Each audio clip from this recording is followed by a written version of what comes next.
बेचा ताड़े रे माई रुपया कारण, बेटा बेचा ताड़े रे माई रुपया कारण।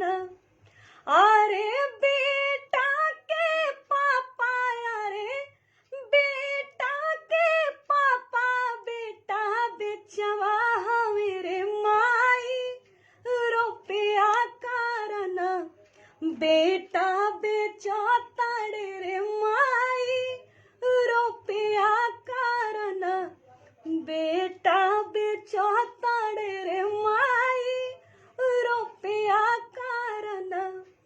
अरे बेटी के बाबा, अरे बेटी के बाबा, मालिकवा मेरे माई गमछा बिछाई रुपया गिना ताड़े रे माई, गमछा बिछाई रुपया गिना ताड़े रे माई, गमछा बिछाई।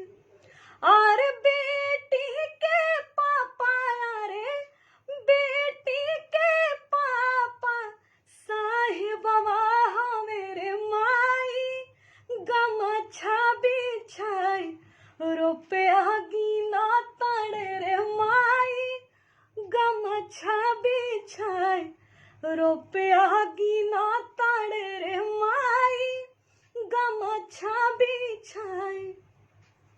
अरे कोहबर बैठला, अरे कोहबर बैठला लाडो हंसेली रे माई, मोर बाबा नो करा बेसा ताड़े रे माई, मोर बाबा नो करा बेसा ताड़े रे माई, मोर बाबा नो कर।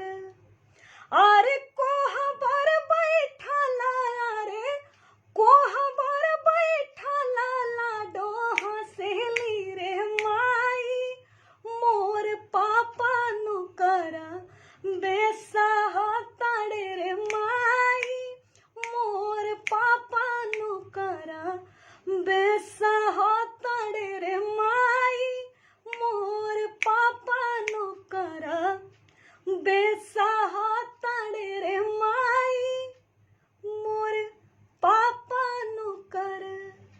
नमस्कार, प्रणाम। मैं मनीषा श्रीवास्तव, लोक गायिका। विभिन्न प्रकार के लोक गीतों को सुनने के लिए मेरे फेसबुक पेज को लाइक कीजिए, फॉलो कीजिए। बहुत धन्यवाद।